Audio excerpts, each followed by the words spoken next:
Hello friends.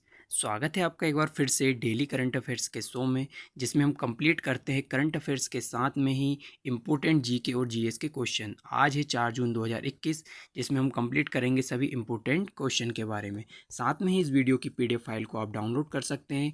PDF file को download करने के लिए आप हमारे इंस्टाग्राम पेज को फॉलो करें या फिर टेलीग्राम चैनल को ज्वाइन कर सकते हैं। वहाँ से आप इसकी पीडीएफ फाइल को डाउनलोड कर सकते हैं। इसका लिंक जो है डिस्क्रिप्शन बॉक्स में दे दिया है। साथ में यदि आप एसएससी रेलवे या फिर कोई से भी स्टेट एग्ज़ाम की तैयारी कर रहे हैं तो उन सभी के लिए वीडियो काफ़ी हेल्पफुल होने वाली है। तो चलिए शुरू करते हैं पहले क्वेश्चन के साथ में। पहला क्वेश्चन है, प्रतिवर्ष तेलंगाना का स्थापना दिवस कब मनाया जाता है? तो हाल ही में अभी मनाया गया है 2 जून को तेलंगाना का स्थापना दिवस। तेलंगाना का स्थापना दिवस क्यों मनाया जाता है और किस तरह से ये आंध्र प्रदेश से अलग होकर एक राज्य बना था, उसके बारे में थोड़ा सा देख लेते हैं। पूरी प्रोसेस किस प्रकार से हुई थी। तो सबसे पहले तो 2 जून 2014 को तेलंगाना को आंध्र प्रदेश से अलग करके एक राज्य बनाया गया। अब 1953 में क्या हुआ था कि आंध्र प्रदेश भाषाई आधार पर बनने वाला पहला राज्य बना था भारत का। ये आपको याद रखना है। इसके बाद हुआ क्या था, 1956 में जेंटलमैन एक समझौता हुआ था, जिसके तहत आंध्र प्रदेश ने क्या कहा था कि जो तेलंगाना की सुरक्षा है इसकी पूरी जिम्मेदारी ली थी कि इसकी सुरक्षा की जिम्मेदारी हम लेते हैं, और ये पूरा एक ही राज्य था। लेकिन उसका उल्लंघन किया गया और उसके बाद वहाँ पर एक जय तेलंगाना नाम से एक आंदोलन शुरू किया गया, और उस आंदोलन के तहत ही आंध्र प्रदेश से अलग होकर 29वां राज्य भारत का अस्तित्व में आया। उसका नाम क्या है? तेलंगाना है। तो इस तरह से 2 जून 2014 को एक नया राज्य बना और 29वां राज्य जो कि तेलंगाना है। तेलंगाना की जो कैपिटल है वो हैदराबाद है, और हैदराबाद कौन सी नदी के किनारे पर है? तो यह है मूसी नदी के किनारे। साथ में ही अगर पूछा जाता है क्वेश्चन कि हैदराबाद को भारत में किस ऑपरेशन के द्वारा मिलाया गया था, तो ये था ऑपरेशन पोलो। दोस्तों, ऑपरेशन पोलो के द्वारा भारत में हैदराबाद को मिलाया गया था। साथ में ही सीएम है तेलंगाना के चंद्रशेखर राव, और राज्यपाल है तमिलसाई सौंदरराजन। तो ये चीज़ें भी आपको याद रखनी है। इसके बाद अब पूरा देख लेते हैं कि किस प्रकार से यहाँ पर ये लोकेशन है मैप के अंदर।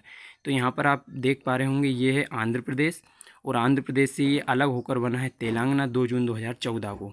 अब इससे रिलेटेड क्योंकि ये 29वां राज्य बना था और अभी लेटेस्ट है, तो इसके यहाँ पर लोकसभा की सीटें कितनी हैं, राज्यसभा की सीटें कितनी हैं और विधानसभा की सीटें कितनी हैं, ये भी सब देख लेते हैं। तो इन सभी को एक उसमें याद कर सकते हैं। कैसे? 17 × 7 = 119, मतलब कि विधानसभा की सीटें हैं 119, इसमें लोकसभा की सीटें हैं 17 और राज्यसभा की सीटें हैं 7, मतलब 17 सत्ते 119। इस टाइप से पूरा याद रखना है। साथ में यहाँ पर विधान परिषद भी है, और विधान परिषद के अंदर कितनी है? 40 सीटें हैं।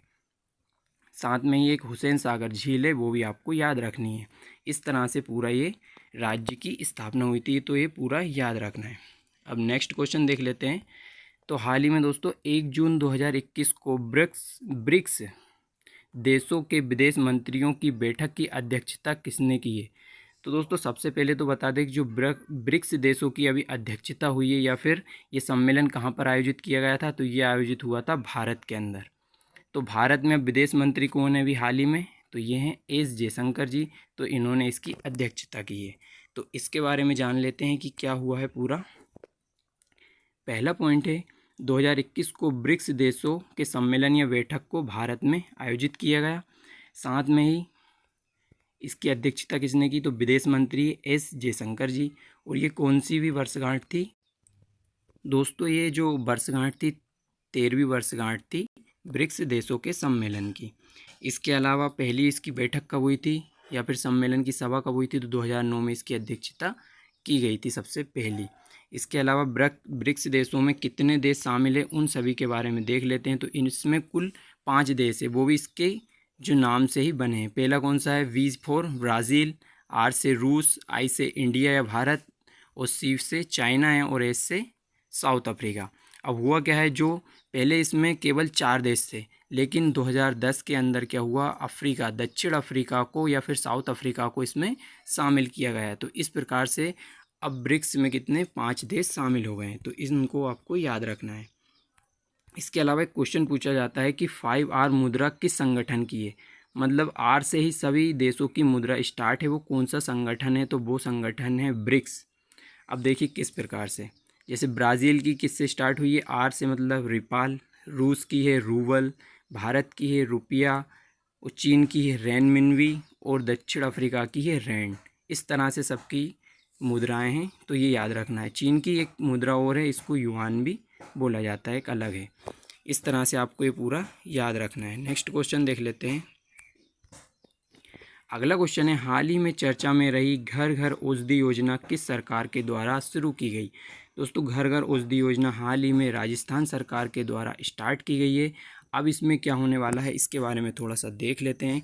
तो सबसे पहले तो राजस्थान ने शुरुआत की है इस योजना की। इसमें क्या होने वाला है कि घर घर औषधि योजना अभी राजस्थान सरकार के द्वारा 5 साल के लिए शुरू की गई है। साथ में इस योजना में क्या होगा कि घर घर औषधि पौधे कौन कौन से होते हैं, जैसे कि तुलसी हो गई, या फिर ग्लो है, अश्वगंधा है, इस टाइप के पौधे जो हैं सरकार घर घर पर उपलब्ध कराएंगी। साथ में ही प्रत्येक परिवार को अगर पूछा जाए तो 24 पौधे ये 5 साल के अंदर उपलब्ध कराने वाली है। इस तरह से पूरी योजना है। इसके अलावा दोस्तों, हाल ही में अभी कुछ इम्पोर्टेंट योजनाएं जो शुरू की गई थी, उनमें से मैंने 5 इम्पोर्टेंट योजनाएं यहाँ पर मेंशन की है। जैसे फर्स्ट है अंकुर योजना, जो कि कहाँ पर स्टार्ट की गई थी? मध्य प्रदेश में, और वृक्षारोपण के लिए इसको स्टार्ट किया गया था, ये भी इम्पोर्टेंट है। उसके बाद चिरंजीवी योजना, जिसमें जो कहाँ पर स्टार्ट की गई? राजस्थान में। प्रत्येक परिवार को मुफ्त में बीमा देगी सरकार इसके अंदर। साथ में इसके बाद अगली योजना थी महतारी दुलार योजना, जो कि छत्तीसगढ़ राज्य की है। इसके अलावा अभी हाल ही में मिशन हौसला योजना स्टार्ट की गई थी उत्तराखंड पुलिस के द्वारा, और प्यार का पौधा एक योजना स्टार्ट की गई थी बिहार के अंदर। इस तरह से ये याद रखना है। अब राजस्थान की बात आई है, तो राजस्थान की कैपिटल है जयपुर, क्षेत्रफल है सर्वाधिक, मतलब सबसे बड़ा, भारत का अगर सबसे बड़ा राज्य पूछा जाए तो कौन सा है? राजस्थान है, जो कि यहाँ पर स्थित है। लोकेशन आप देख सकते हैं। सीएम है अशोक गहलोत जी, और राज्यपाल है कलराज मिश्र। इस तरह से ये क्वेश्चन क्लियर होता है। अगला क्वेश्चन देख लेते हैं। अगला क्वेश्चन है, विश्व स्वास्थ्य संगठन WHO ने भारत में पहली बार मिले कोरोना वायरस के V.1.617.2 वेरिएंट को क्या नाम दिया है? तो दोस्तों, ये नया वेरिएंट है जो WHO ने इसका नया नाम दिया है, वो इसका नाम दिया है डेल्टा। तो WHO ने इसका नाम दिया है, इसके पीछे पूरा क्या प्रोसेस हुई है उसके बारे में जान लेते हैं। सबसे पहले B.1.617.2 वेरिएंट भारत का ही वेरिएंट, नाम भारत वेरिएंट इसको नाम दिया था। लेकिन क्या हुआ कि विश्व स्वास्थ्य संगठन या WHO ने इसका नाम बदलकर नया नाम क्या दिया है? डेल्टा इसको नाम दिया है। जबकि इसके पहले जो एक वेरिएंट आया था वो कौन सा था? B.1.617.1 था, और इसको कप्पा नाम दिया था।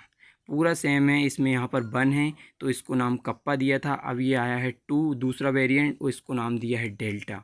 तो इस तरह से आपको ये याद रखना है। अब WHO की बात आई है, तो WHO की स्थापना हुई थी 7 अप्रैल 1948 को। इसलिए 7 अप्रैल को ही विश्व स्वास्थ्य दिवस मनाया जाता है। हेडक्वार्टर है जेनेवा के अंदर। अभी वर्तमान में अध्यक्ष कौन है? तो डॉक्टर टेड्रोस इसके अध्यक्ष हैं। साथ में ही इसके पूछे जाते हैं कार्यकारी बोर्ड के अध्यक्ष, तो ये है डॉक्टर हर्षवर्धन, भारत के स्वास्थ्य मंत्री हैं। अगला क्वेश्चन देख लेते हैं। 1 जून 2021 को किसने असम राइफल्स के 21वें महानिदेशक के रूप में पदभार ग्रहण किया है? दोस्तों, हाल ही में बने असम राइफल्स के 21वें महानिदेशक, वो बने हैं Pradeep Chandran Nair. Option number D, Pradeep Chandran Nair बने हैं असम राइफल्स के नए महानिदेशक। अब इनके बारे में देख लेते हैं। तो सबसे पहला पॉइंट यही पूछा जाएगा कि 21वें महानिदेशक बनाए गए हैं। असम राइफल्स की बात कर लेते हैं। तो असम राइफल्स, दोस्तों असम राइफल्स की बात आई है, तो असम राइफल्स की स्थापना तो हुई थी 1835 में, लेकिन उस टाइम इसका नाम असम राइफल्स नहीं था, इसका नाम था कछार लेवी। कछार लेवी इसका नाम था, लेकिन नया नाम इसका 1917 में रखा गया। अब क्या है? असम राइफल्स। साथ में इसका हेडक्वार्टर है शिलोंग। शिलोंग कैपिटल किसकी है? मेघालय की। इसके अलावा एक क्वेश्चन पूछा जाता है कि देश का सबसे पुराना अर्धसैनिक बल कौन सा है? तो ये है अर्धसैनिक बल असम राइफल्स। साथ में इसको क्या कहा जाता है? तो पूर्वोत्तर का प्रहरी कहा जाता है, नॉर्थ ईस्ट का प्रहरी कहा जाता है असम राइफल्स को। तो इस तरह से ये भी आपको याद रखना है। अगला क्वेश्चन देख लेते हैं। हाल ही में किसके द्वारा किसानों के लिए विश्व का पहला नैनो यूरिया लॉन्च किया गया है? दोस्तों, नैनो टेक्नोलॉजी होती है, उसके आधार पर ये नया किसानों के लिए विश्व का पहला है नैनो यूरिया विकसित किया गया है। और ये किसने किया है? इफिको, IFFCO, इफिको के द्वारा इसको विकसित किया गया है। तो इसके बारे में देख लेते हैं कि ये है होता क्या है। सबसे पहले तो विश्व का पहला नैनो यूरिया का निर्माण IFFCO इफको ने किया है, ये आपको याद रखना है। इसका उद्देश्य क्या रहेगा? तो नॉर्मल है, पैदावार को बढ़ाना, भूमिगत जल स्तर को अच्छा करना और लागत को कम करना इसका मुख्य उद्देश्य रहेगा। तो विश्व का पहला कार्बनिक यौगिक या फिर क्या बोला जाता है, ऑर्गेनिक कंपाउंड, विश्व का पहला ऑर्गेनिक कंपाउंड क्या है? तो ये यूरिया ही है, ये भी आपको याद रखना है। इसके अलावा अगर पूछ लें कि यूरिया की खोज, तो बोहलर ने इसकी खोज की थी। और फॉर्मूला क्या होता है? NH2CO NH2 इसका फॉर्मूला होता है। और ये नैनो का मतलब क्या होता है? तो 10⁻⁹ नैनो का मतलब होता है। अब इफ़को के बारे में जान लेते हैं। तो इफ़को का फुल फॉर्म क्या होता है? इफ़को यानी कि होता है इंडियन फार्मर्स फर्टिलाइजर कोऑपरेटिव, ये भी आपको याद रखना है। स्थापना कब हुई थी इसकी? 3 नवंबर 1967 1967 को। हेडक्वार्टर है न्यू दिल्ली के अंदर। वर्तमान में चेयरमैन है BS नकाई। और एक क्वेश्चन और पूछा जाता है कि दोस्तों, उर्वरक जो होता है कोई सा भी, उसमें क्वेश्चन पूछा जाता है कि उर्वरक जो होता है उसमें NPK का अनुपात क्या होता है? तो NPK का अनुपात होता है 4:1, 4:2:1। ये NPK क्या है? तो नाइट्रोजन, फास्फोरस और पोटेशियम ये होता है। इसके साथ में एक योजना इससे रिलेटेड स्टार्ट की गई थी, सॉयल हेल्थ कार्ड योजना, जो कि सूरतगढ़ राजस्थान से स्टार्ट की गई थी, ये भी आपको याद रखना है। इसके अलावा नेक्स्ट क्वेश्चन है, हाल ही में किस देश में इंसान के अंदर वर्ल्ड फ्लू संक्रमण का पहला मामला सामने आया है? दोस्तों, हाल ही में डबल से आ गया है, चाइना के अंदर वर्ल्ड फ्लू संक्रमण। जिस तरह से कोरोना वायरस फैला था उसी तरह से वर्ल्ड फ्लू भी चाइना के अंदर इसका मामला देखा गया है। अब इसके जो वायरस है इसका नाम क्या है वो सभी के बारे में देखते हैं। सबसे पहले चीन में वर्ल्ड फ्लू वेरिएंट का पहला केस मनुष्य के अंदर देखने को मिला है। और इस नए वेरिएंट का नाम क्या है? तो ये H10N3 या H10N3 इसका नाम है। और साथ में ही वर्ल्ड फ्लू को ही एवियन इन्फ्लुएंजा भी कहा जाता है, ये भी याद रखना है। अगर एक क्वेश्चन पूछा जाए कि विश्व में वर्ल्ड फ्लू का सबसे खतरनाक वायरस, क्योंकि जो वर्ल्ड फ्लू है दोस्तों इसके अलग अलग वेरिएंट आए हैं हमेशा। तो जो H5N1 था 1997 में, ये अभी तक का दुनिया का सबसे खतरनाक वायरस था, जो कि 1997 में हांगकांग में आया था। इसके अलावा ये वायरस कैसे फैलता है? तो अधिकतर अगर देखा जाए तो मुर्गी फार्म या पोल्ट्री फार्म जहाँ होते हैं वहाँ से इनको फैलने का ज़्यादा खतरा रहता है, वो वायरस के द्वारा ये फैलता है। इसके अलावा अगर स्वाइन फ्लू की बात करें कि स्वाइन फ्लू का जो वायरस का नाम है वो क्या है? तो H1N1 है स्वाइन फ्लू के वायरस का नाम, ये भी आपको याद रखना है। चीन की लोकेशन आप देख सकते हैं, यहाँ पर है चीन। चीन की राजधानी है बीजिंग। और एक क्वेश्चन और पूछा जाता है कि इसकी वाणिज्यिक राजधानी क्या है? तो वाणिज्यिक राजधानी है शंघाई। और शंघाई कौन सी नदी के किनारे है? तो ये है यांग तीसी यांग नदी के किनारे पर स्थित है। साथ में इसकी मुद्रा है रेनमिनबी या फिर युआन, दोनों ही याद रखना है। इसका अभी हाल ही में एक मंगल मिशन लॉन्च किया था, तियानवेन फर्स्ट। और इसका रोवर कौन सा था? Zhurong rover. तो ये सब चीज़ें भी आपको याद रखनी है। अगला क्वेश्चन देख लेते हैं। अगला क्वेश्चन है दोस्तों, हाल ही में चर्चा में रहा थेटू द्वीप कहाँ पर स्थित है? दोस्तों, थोड़ा विवादित रहा अभी हाल ही में थेटू द्वीप जो है वो कहाँ पर है? तो थेटू द्वीप स्थित है दक्षिणी चीन सागर। अब सबसे पहले तो ये भी पता होना चाहिए कि जो दक्षिणी चीन सागर है ये कहाँ पर स्थित है। तो उसके लिए एक इमेज लगाइए समझने के लिए।